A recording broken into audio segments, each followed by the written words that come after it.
Seems like every game I decide to boot up, there's some sort of season pass being thrown in my face. If you go to Twitch right now and look at some of the top games being watched, there's an 80 to 90% chance that game has some sort of season pass. Blizzard announced that World of Warcraft, a game that will be 20 years old in the year 2024, will be receiving a season pass later down the line this season. It's starting to become the norm for video games to include one, but there may be something bigger we aren't seeing boiling in the depths of gaming hell.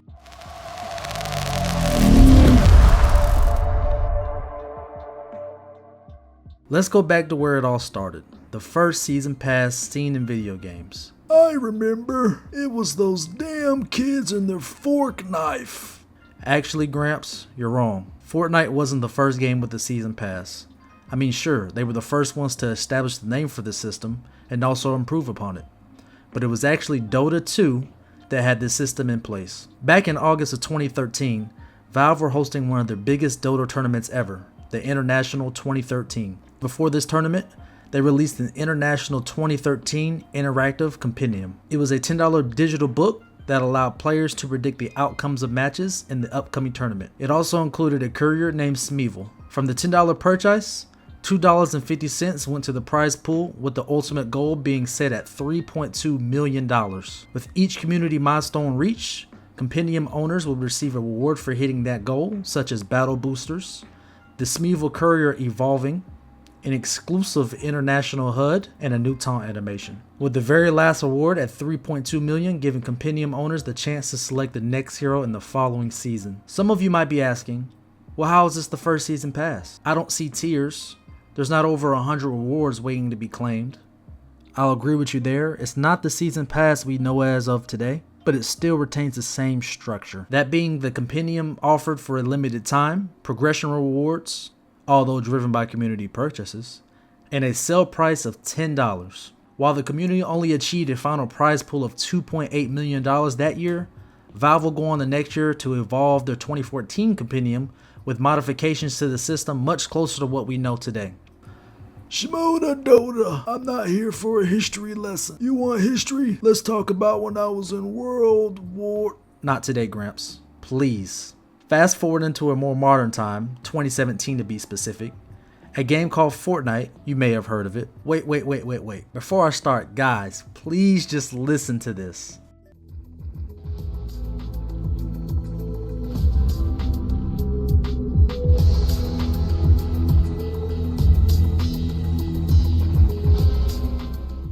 If that didn't bring you any nostalgia, I don't know what will.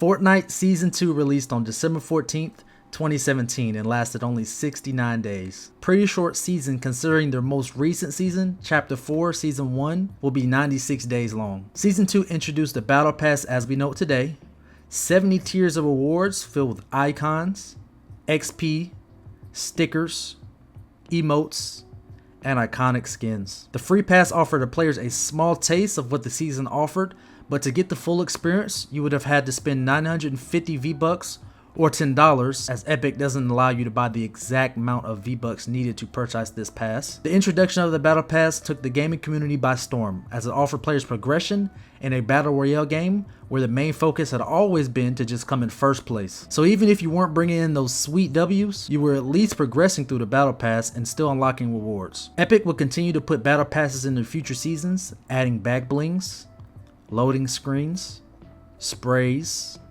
toys, music, weapon wraps, and more.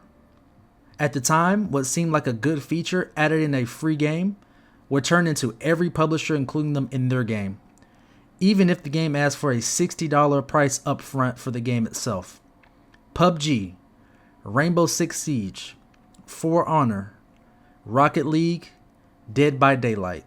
These are just a few of the titles that have gone to add season passes in their games with their own spin on it, but the infrastructure remaining the same. So the big question is, does this hurt gaming? It depends on how you look at it. If you're a gamer who enjoys playing many different genres and jumps in and out of different titles on a daily basis, there's an argument to be made that you're missing out on content. You see, I can go buy a $30 to $40 expansion and get hours worth of content, or go buy a $20 bundle from the store, and after my purchase, I will have the expansion or bundle regardless of how many months go by. But with season passes, once that season is finished, there is no getting that content back. It's gone. And so whatever tier you made it to is what you get, unless you're willing to pay for the rest of the tiers. In a perfect world, you could just play the game until the season passes max out and then purchase it afterwards. But it takes much longer this way, as you're incentivized to purchase it up front, and doing so will often grant you with faster season pass progression. The season pass was designed for the type of gamer that likes to stick to just 1 or 2 games and has time to grind through all the tiers. From a business standpoint, the more a consumer plays your game, the chances increase of that consumer spending more money on other microtransactions like items in the shop. Season passes are a good way for these companies to get their foot in the door and open your wallets for a small $10 purchase that seems minuscule at first glance, but in reality, the season pass is the driving force keeping you logged into the game longer, which increases the chances of more spending on other items in the shop. Call of Duty, in my opinion, has the best middle ground when it comes to their season pass. Just like other season passes, you still get to see what items are attainable, except you get the opportunity to choose many branching paths on what you want, versus starting from tier 1 and going to max tier in a direct path. This gives more control to the player on what they want versus shoving items they don't really care down their throats. I want this to be very clear. I'm not against season passes. I think a cosmetic driven progression system that rewards and respects players for their time is great. I take season passes over loot boxes any day of the week. At the end of the day, you know what you're getting and you grind through it at your own pace before the season ends.